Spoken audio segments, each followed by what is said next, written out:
தினம் ஒரு தகவல், தினம் ஒரு ஞானம். குழந்தைகளுக்கு தியானம் தேவையா? கண்டிப்பாக தேவை. ஒரு செடி வைக்கிறோம், ஒரு விதையை நடுறோம், எதுக்கு தண்ணி ஊற்றுறோம்? நம்ம வேருக்குத்தான் தண்ணீர் விடுகிறோம், அதனுடைய இலைக்கோ பூவிற்கோ விடுவதில்லை.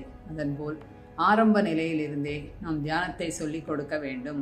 இதுதான் நமக்கு பெற்றோர்கள், பொறுப்பான பெற்றோர்களுக்கு அடையாளம்.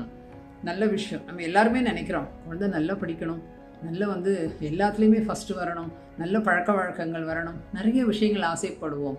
ஆசைப்பட்டால் மட்டும் போதாது, முதலில் செய்ய வேண்டும் என்றால் தியானத்தை சொல்லிக் கொடுப்பதால் எந்த ஒரு நிலையிலும் அவன் மிகப்பெரிய ஒரு திறமைசாலியாக கண்டிப்பாக வளருவான். புத்தகங்கள் வாசிப்பது, சின்ன சின்ன புக்ஸ் கொடுங்க, சின்ன சின்ன புக்ஸை வாசிக்கட்டும். டெய்லி நீங்கள் உட்காருங்க, அம்மா இந்த டைத்தில் தியானம் பண்ண உட்காருவாங்க, நம்மளும் உட்காரணும். சந்தோஷமாக என்ஜாய் பண்ணி, எதையுமே வற்புறுத்த வேண்டாம். நல்ல கண்ணை மூடி உட்காந்து நிறைய ஒரு விஸ்வசக்தியை நம்ம அந்த குழந்தைங்களுக்கு ரிசீவ் பண்ணுறதுக்கு நம்ம சொல்லித்தரணும். இதனால் ஞாபக சக்தி பெருகும், புத்தி கூர்மை ரொம்ப அழகாக இருக்கும். புத்தி கூர்மை அப்படின்றது எதையுமே டக்குன்னு அவங்களால கிரகித்து கொள்ள முடியும். பாடங்கள் படிப்பது மிக மிக ஒரு எளிமையாக இருக்கும். அவர்கள் எந்த துறையில் போனாலும் நம்ம இந்த சின்ன வயசுலேருந்தே நம்ம நிறைய கிளாஸஸ் போடுறோம்.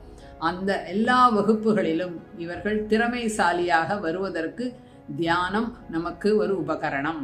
அப்போ என்ன பண்ணணும்? சின்ன வயசுலேருந்தே தியானத்தை சொல்லிக் கொடுங்க.